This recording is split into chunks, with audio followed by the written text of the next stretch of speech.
Welcome into the Trevor Staub Show, episode number 49. Today we're doing another Twitter Spaces episode. We've done a few in the past. I know people enjoy them because we get to get the opinion of the masses. We're going to be talking about Gannon Burr today. Things have just been kind of stirring up about, this whole mystery. Where's he going? What's happening? He's carrying a duffel bag full of unmarked discs, the All-Star event. It's just been crazy, so I wanted to get everybody's theories on what they think is happening and just have a good time talking about it, discussing it amongst my disc golf peers. So that's what we did. I think you're really going to enjoy it. There's some pretty great takes in here. So sit back and get your popcorn. Let's hop right into it. Caleb, you're live on the radio. What do you got about Gannon? All right, here we go. So, flashback to last November. I was the guy that brought forth the take that the DGPT sabotaged the live stream for the Big Mexican match. I have something even better today. Here we go. So, have you ever read The Pelican Brief by John Grisham or seen the movie? No. This is something, there's this girl named Darby Shaw who basically tears down the government because she comes to this awesome realization. I think I'm on that train here. So, this is way too late in the offseason to learn a new bag, right? Yeah. So, which skills event is Gannon in? Putting. Who is his team captain? His team captain is Ricky. All right. What's manufacturer? Wait, say that one more time. What's Ricky's sponsored manufacturer? Dynamic. All right. Who's one of his FPO teammates? I feel like I'm doing like disc golf trivia right now. At this point, Holland Hanley, I think. Well, no, she's with Discraft. Oh, that's right. She left. Who didn't leave? Oh, Kona. Kona didn't leave. Yeah. So who's Kona's husband now? Colt Montgomery. This is crazy. All right.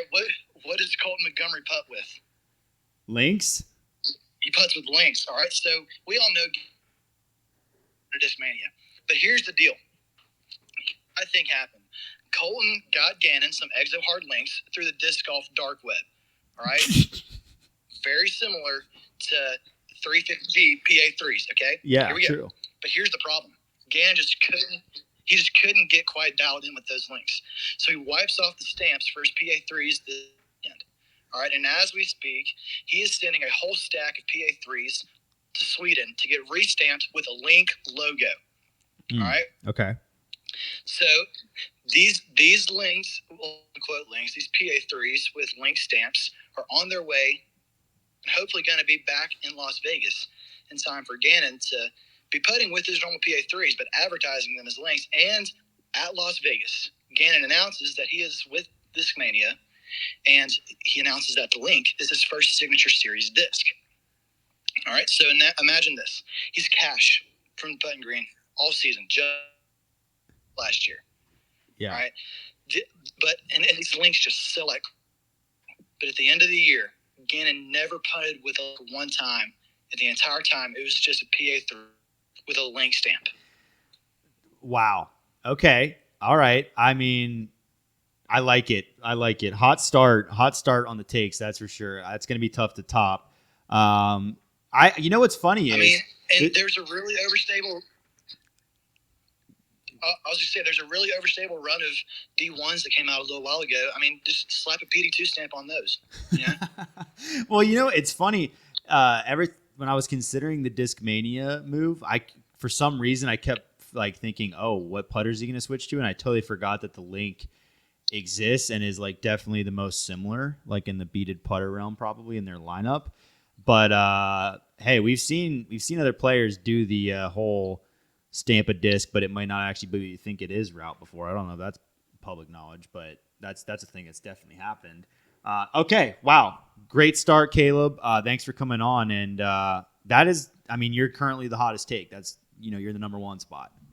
All right, Matt, what you got? Okay, Trevor. So here's what I'm thinking. Like, how much money does Gannon need for the year? What do you think? What do you think he needs to make it through this year? Not to cash the big money this year, but just to get him to the next season. Oh, considering what he made last year, he realistically only needs like 20 to 30, and that'd be just fine. So what I'm thinking, let's just say he wants to make $200,000 this year, just to kind of carry him across the country, do all those things. So let's put him up for like a lottery. Like he 8 different manufacturers will put up $25,000 a piece at a chance to snag Gannon Burr on a contract next year, guaranteed contract of $1 million. A lottery pick. Oh, cutting out. So, and he'll play with 2-3 of their discs every tournament. So he's got a mixed bag this year, and and he may even put in there that he'll do one tournament with just that manufacturer's discs.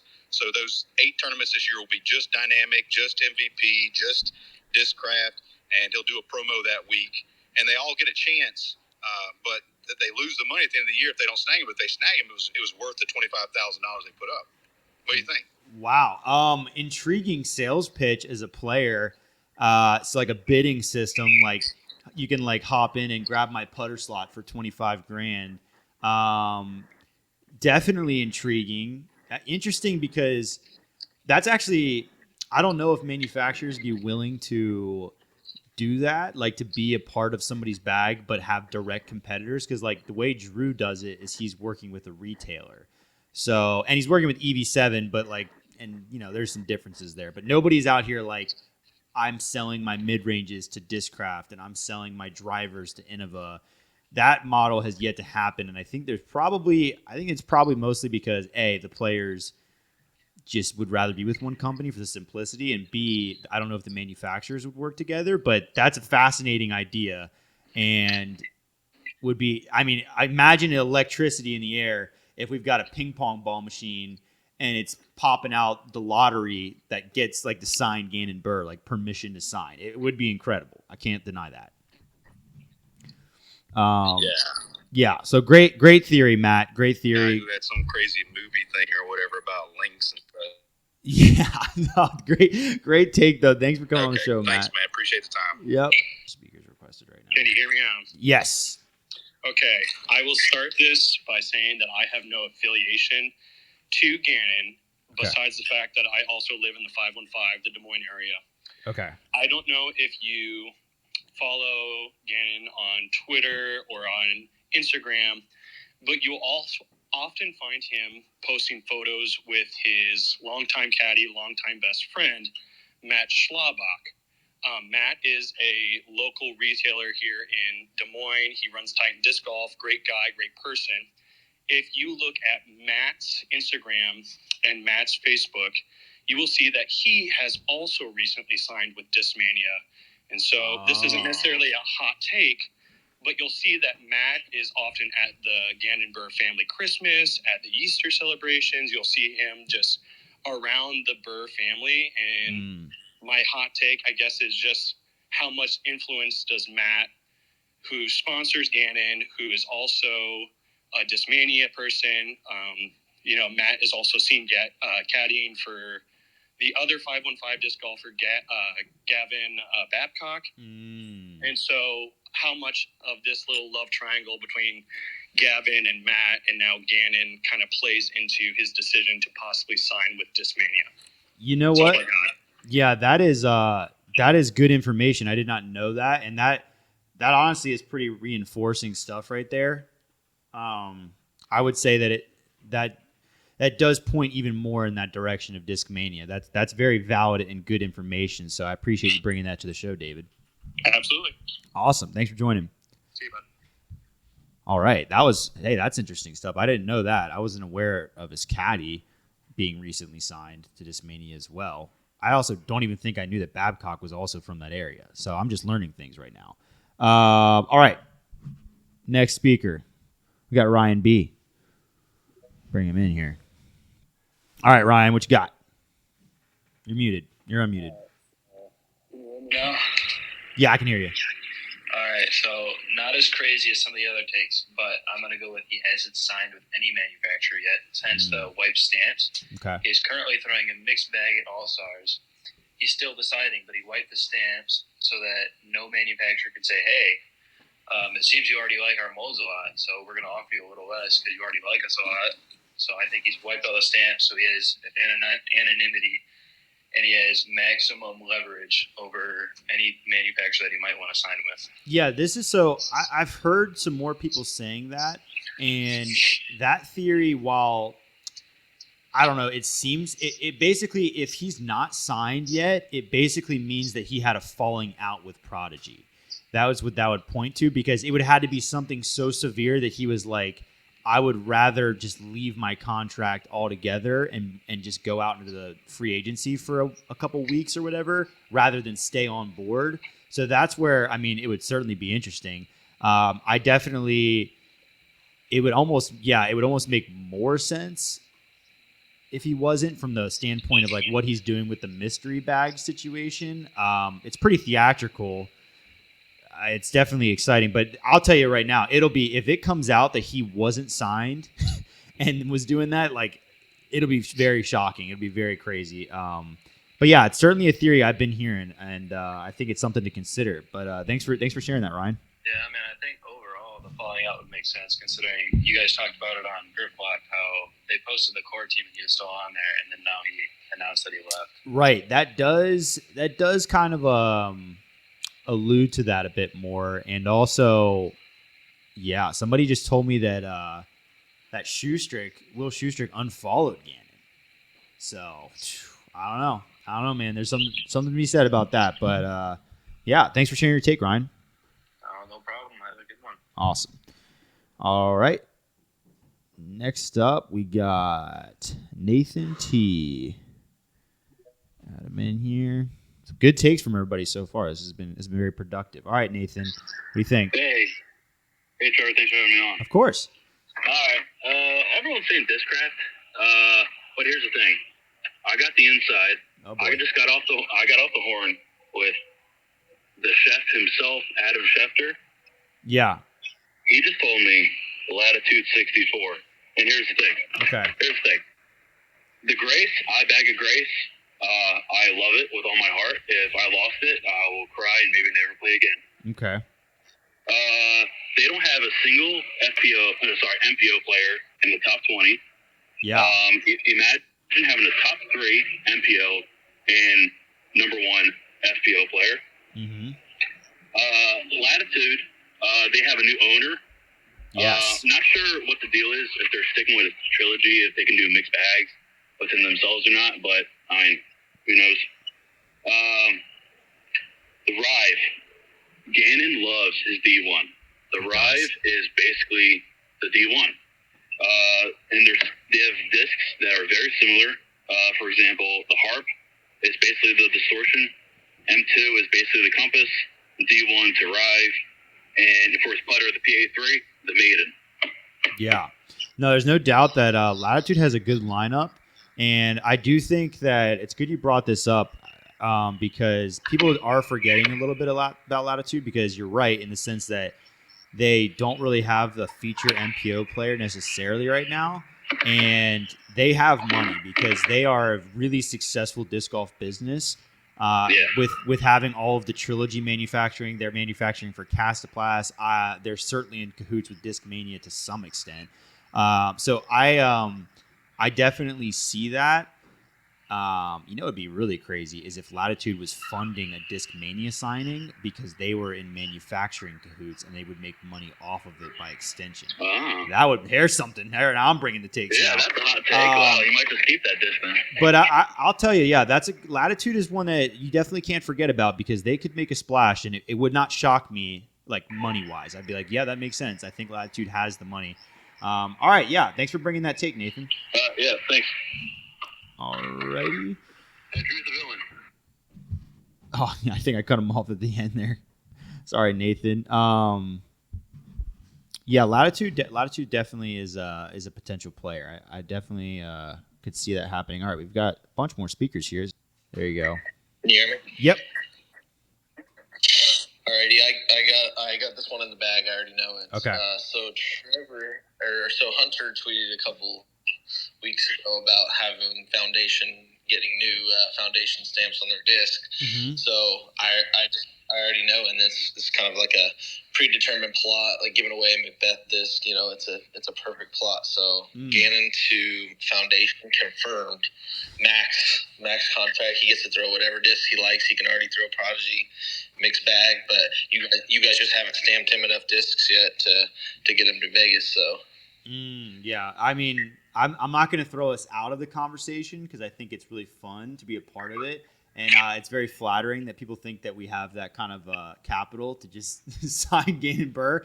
But hey, a theory is a theory. That's all I'll say about that. You know, there are some interesting questions to ask, as Connor always says. But okay, well, you know, Dustin, you'll find out soon enough. Maybe we did sign Gannon. Yeah, and I think it was more Hunter's deal too because he's going through a bad putting spell and Gannon's so good at putting, so he was like, yeah, I really need to bring him on. That is true. Hunter has been looking for a lot of help in that area. Yeah, that is true. All right, Dustin, thanks for bringing on your take. I appreciate it. All right, how we doing, y'all? Pretty good, man. Okay, I got a little bit of a change, maybe a little bit of a debate. Is that okay? Yes, we welcome it. All right. So my big thing is with Gannon now leaving quote unquote leaving Prodigy. We got a bunch of players this year kind of leaving their sponsors. It kind of works in a different way than other sports, where like baseball or basketball, you can't just leave your team. Your team kind of owns you, right? They own the property of what you're doing. But is it okay even that all these players are just kind of leaving their contracts, or should there be more integrity into how we approach sponsorships and the ownership of those? Yeah, so this is an interesting topic, and I think the big reason why we've seen this happen in recent years in disc golf is because of I think contracts were poorly written, more handshake agreements were happening, so players were taking advantage of that. Simon's case, we heard there was a buyout involved, so that's a bit different. Now, what I have been hearing floating around with the Gannon situation is there are some contract laws that involve minors, because he's not an adult yet, that are a little bit finicky. So that might be where there was a loophole potentially if he's leaving Prodigy, which he announced. Obviously, that's what we know as of now. So there is that to be considered. It's tough to know, like, when is it ethical necessarily for a player to leave, or what even is their reasoning. But it is certainly something that has been a pattern, and I think is slowing down as new contracts are written up. But if there is something that happens with this Gannon deal that has to do with him being a minor, that'll be like a new lesson for disc golf to learn, because young talent is not going to stop anytime soon. So yeah, that is going to be interesting. But yeah, it's certainly been a trend as of late. But I think we're going to see a lot more serious contracts, buyout options, things like that to protect the manufacturers. Because like an example I could think of is like in soccer, in like world soccer, there's a lot of really young players, minors, on like very big teams, and a lot of times those teams have really sizable release clauses in their contracts or things of that nature to kind of protect themselves. So you might see some more things like that in disc golf, but it's certainly I'm very interested to see like how much we end up finding out about the nature of how Gannon left Prodigy, just because of the fact that it seems so last minute. I'm very curious how that's going to work out. Yeah, I agree. I'm not against it. I'm just very interested, especially as the growth of the sport kind of explodes and contracts come into play, agents come into play, more money is getting shifted around. Otherwise, it's just going to be the Wild West of every other year, some sponsorship can just offer the next best player the most amount of money and wants to keep them from switching sponsors every year and just gaining and sponsorships losing out on the prospect of a number one player in the world. Yeah, I mean, yeah, you're absolutely right. It'll certainly be something they have to really tighten down on when they're writing out those contracts, for sure. Awesome. Well, thanks for joining. Awesome. Elliot, you can go ahead and unmute and go for it. What's up, Trevor? What's up? I jumped on a little bit late, and so I hope I didn't miss somebody saying this, but honestly, my take is that we're all going to be so disappointed, and Gannon isn't going to announce a thing until January 2024. Like you mentioned about Prodigy, Instagram, Twitter, whatever, hasn't posted a single thing about Gannon leaving, which is just weird to me. You saw when Simon left, Discmania made a whole tribute to him, and so I feel like it was some falling out. And Gannon throwing these blank discs, I think, is him taking his $87,000 he won in winnings last year and just waiting to sign a big blockbuster contract. But I think he's going to disappoint us and not sign anywhere until next year. I don't know. Interesting. We haven't heard that take yet. You're right. Everything surrounding the departure from Prodigy is really fuzzy and points towards some kind of falling out. You never know. You never know exactly what could be the case. You know, it's tough to say. And like I said, like I've even heard people saying like, oh, maybe this is like maybe Prodigy still has a hand in this. Maybe they're doing something crazy. It is interesting, like knowing that, you know, from what I've heard from the All-Star weekend, that he's like throwing this, you know, not this mystery bag essentially. It is now like, well, at what point is he going to reveal something, or is he at all? So like we really are we expected his hand to be forced going to a public event, and now it seems that he figured out a way that it's not forced. So I think that's, you know, that's great for him. Like it certainly leaves his options, but that would be wild if he just went the whole season and just like, imagine if he found a way out of his contract, but he still had to, like, he couldn't sign with somebody else. So like he was throwing an ambiguous bag for that reason or something. I don't know. Yeah. There's so many crazy possibilities with that. It's going to be interesting. I'll be curious to see if like part of me is really still expecting to see the announcement. I don't know if I'm really thinking I'm going to see it during the All-Star event at this point. I feel like he may have just committed to doing what he's doing, but I still really expect to see something happen before Vegas, but that's next week. So like that timeline is really short. And if he doesn't announce at that point, then it's like, I'll probably be on board with you and think, well, I guess he's just going to not do anything this season, but that would just be unprecedented. So yeah, I mean, if you're Gannon, if you got 3 manufacturers who want to sign you, what better way than just take a year, throw discs from all 3, and then decide at the end of the year? So I wouldn't be surprised if he goes that route. But it would, it would certainly be very unprecedented having like one of arguably the top player in the world, certainly up there, you know, just flying solo for a year. That'd be crazy. Thanks for your take, Elliot. Yeah. Yep. Yo. All right. So I'm in my car, so I'm not sure if the audio is okay. You sound great. Awesome. Well, you look great, Trevor. Here's the deal. I got to hang out with Gannon, Tupelo, Mississippi, 2021. Mm-hmm. What a time. We're hanging out, having a good time, and he tells me the Mets are playing here. So we're throwing it down for you guys today.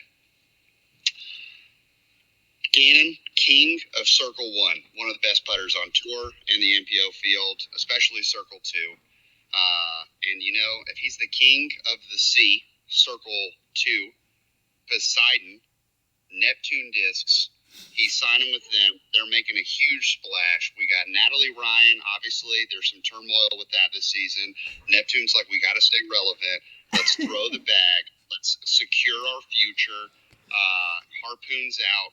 Game on. And I realize the Harpoon is not even a Neptune disc, but it's got to be Neptune. I'll say this, regardless of if that ever were to happen, the King of the Sea idea, you might actually, you know what, Robbie, seeing that you are Robbie C, you might want to go ahead and lock that one down, intellectual property claim. We actually have this rule on any of our media things that if you say intellectual property claim, it's yours. So, oh, perfect. Because you could be king of the sea.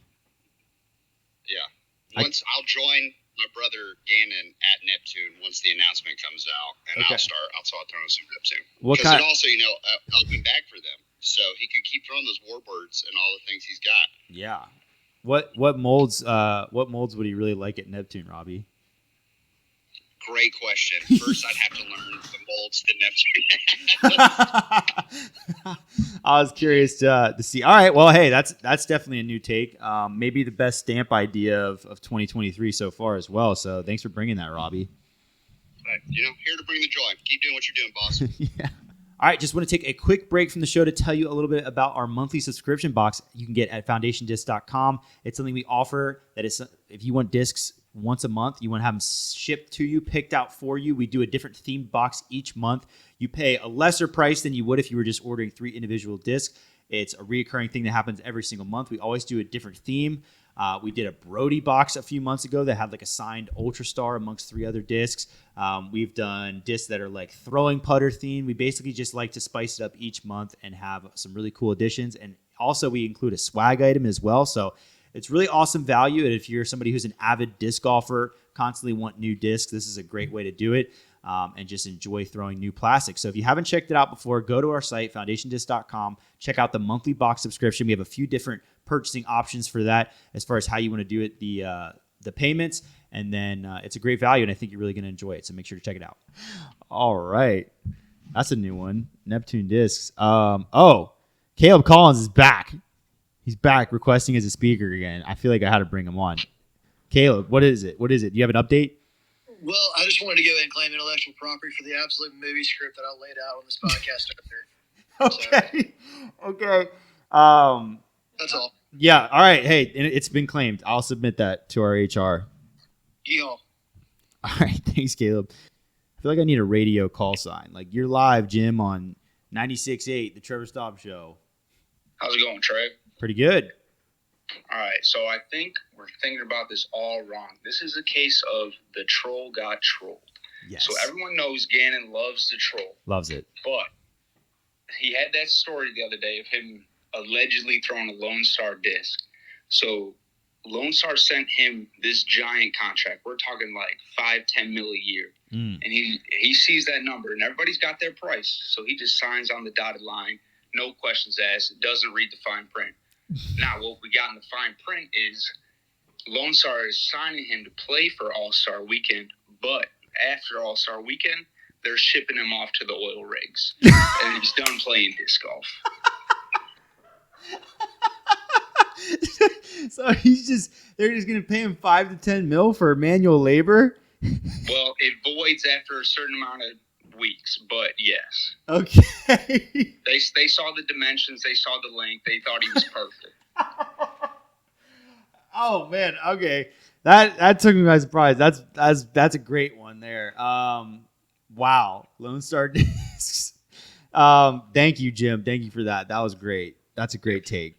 Okay, so similar vein to that. Gannon announced that he is leaving Team Prodigy, but he did not announce that he would be signing with a new sponsor or this or that. A couple weeks ago, he posted that he joined a bowling league. My hot take is that he is done with disc golf. He is stepping away from the sport. He achieved that major win. He is done. He's going to start pursuing professional bowling next. So this is the last we see of Gannon. He's left Team Prodigy, and he is done with disc golf. One and done. Could you imagine like clearly Gannon has a knack for just like niche sports. Imagine if that was the case. If like somebody just offered him a big old bowling contract and he was like, I'm out of here. He's the king of trolls, and so he said he's going on tour. He said he's excited for the tour. He didn't say what tour. He didn't say it could be the he PBA. Was gonna sign with a new sponsor, so he could be on the bowling league next. And this is the last we see of Gannon Burr in the disc golf community. Yeah. He saw who's the guy? Hunter, who's the guy who just retired? Come on, sunglasses. Who do you think you are? I am. Pete Weber. He saw Pete Weber just retired, and he was thinking to myself, There's a spot there. There's now a new spot in the Professional Bowling Association, and Gannon Burr, he's got the build. All right, I like that, Brian. Good theory. What's going on, Trevor? All right, so here we go. You've got a young buck who's at the height of his the prime almost of his career, at least at the level of hype. He's stepping in. And he's about to sign what looks like maybe a super long contract. And here's the thing. I think Gannon is ahead of the game. He's already thinking about legacy. And this is his opportunity to make a mark on this sport. How do you do that if you sign a long-term contract that looks like other people's? And by the time you have another chance to sign a contract, you're well past your prime. Yeah. So here's what I'm thinking. I'm thinking he has stepped away from Prodigy because he's gotten some really great advice. I believe he's being represented by like a Mark Steinberg at Excel Sports Management. And he's ushering in the era of big-time sports agents working behind the scenes. I believe he's discovered a loophole in his contract that he could leave if only he leaves before the beginning of the year. That's why it was so abrupt toward the end of the season. I believe they were working in the postseason to offer an extension that Prodigy just would not sign on to, and so they've backed out. So I don't think, have signed the new contract yet, but I believe when it's announced, it'll be through the support and assistance of Excel Sports Management. Okay. Yeah. It's very foggy, and you know what? Yeah, being in Gannon's shoes is an interesting spot because like the big contracts we've seen signed from like Paul and Simon, like the two 10-year deals, they were signed by guys around 30 years old, so those guys were looking for retirement deals. Whereas like Gannon, you could take a 10-year deal, but if that 10-year deal only pays out $1 million a year, and then 6 years from now you're worth way more than that if the sport grows, or even 3 years from now. It'll be an interesting thing for Gannon to figure out what his sweet spot is, because then you also don't want to take a 2-year deal and then get to the end of the 2 years and be worth not as much. So it's very hard to like decide, like, do I take the long-term deal, take the safety, or do I bet on myself, take a 2-year deal and then sign for triple that amount 2 years later? So that'll be the nature of the sport. Yeah, the nature of the sport's changing too quick. Yeah. I believe he's going to be really, really smart by pulling in people who are a lot more knowledgeable about looking at the market and getting in place properly. I think he ushers in the era of using big-time professional agents to sign your new contract. Yeah, I mean, it would certainly help. He's definitely got some of the biggest decisions career-wise that a disc golfer's had to make, especially at his age. So it'll be interesting. Thanks for joining, Abram. Thanks for that take. Sweet. Can you hear me? Yep. All right. So I got a hot one for you. Okay. And some of these guys have taken a little bit of thunder. So Gannon Burr is from Urbandale, Iowa, right? Yes. What major university is near there? Iowa State. Bingo. And All right. Iowa State is red and yellow. Which disc manufacturer is yet red and yellow? Discmania. Right. But here's the twist. Subliminal marketing. Discmania does not have the manufacturing power to make Gannon his own signature line. So while, yes, he's going to be signing with Discmania, the line of discs for him are going to be made by Prodigy. He doesn't even know that. And the first signature model is going to be called the Cardinal, their mascot, and it'll be a D1 clone. I thought the Iowa State mascot was the Cyclone. It's Cy the Cardinal, I thought. We've got to get a confirmation on this. Hunter, Google. Iowa State mascot. I'm almost positive they're the Cyclones. I thought it was the Cardinal. They're the Cyclones. Does that alter your take? No. Okay, so it's just going to be called the Cyclone. Iowa State, if you Google Iowa State University mascot, it comes up as Cy the Cardinal. Now, that's a tough one, Hunter. He just said it's Cy the Cardinal. Well, who is Cy the Cardinal? Is that like, is it like they're called the Cyclones, but they're... They have a mascot of the Cyclone. So, like, is their physical mascot the Cardinal? I understand. We were wrong. You were right. You knew this. I knew you did your research. Okay. No, this is important.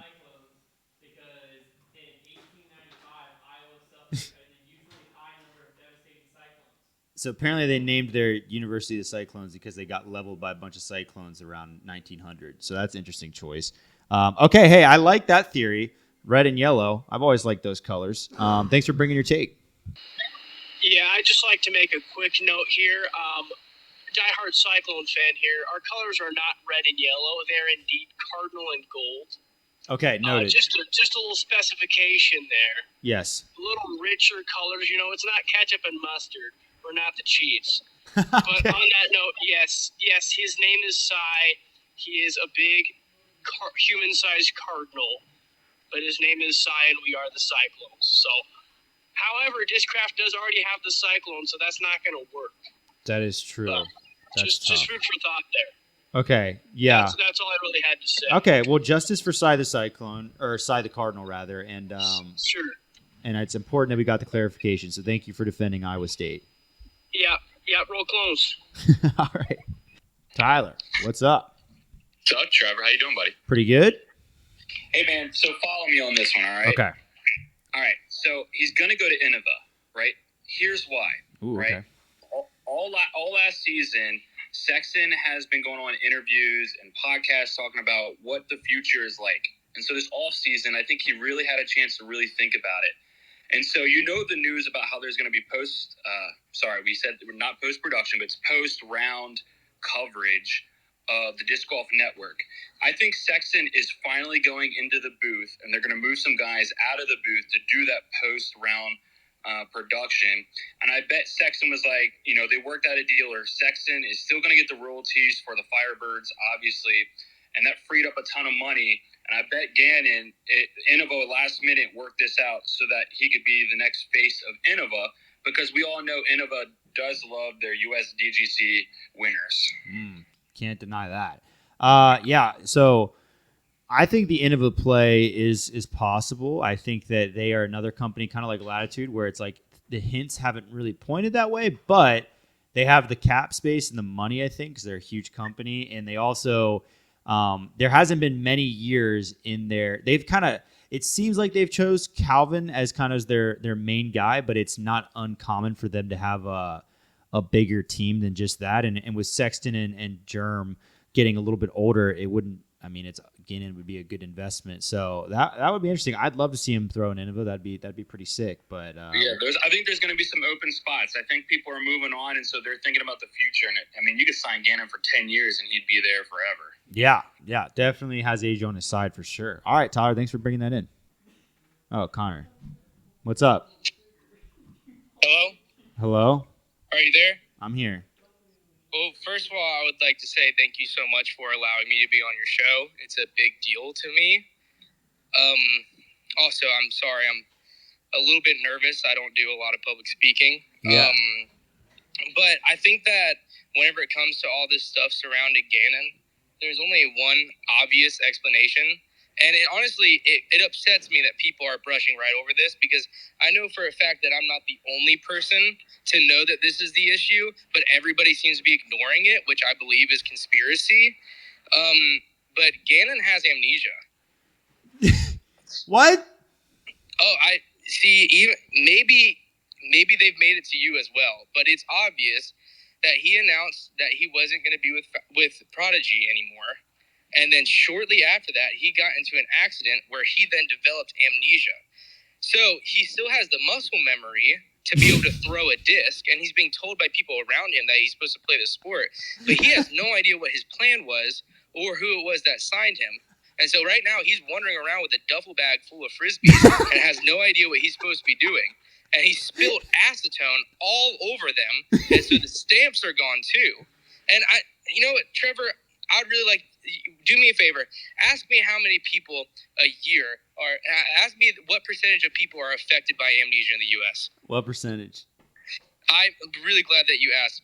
1.8% of Americans have to suffer through amnesia. And this actually brings me to what is really the only point for me being on here.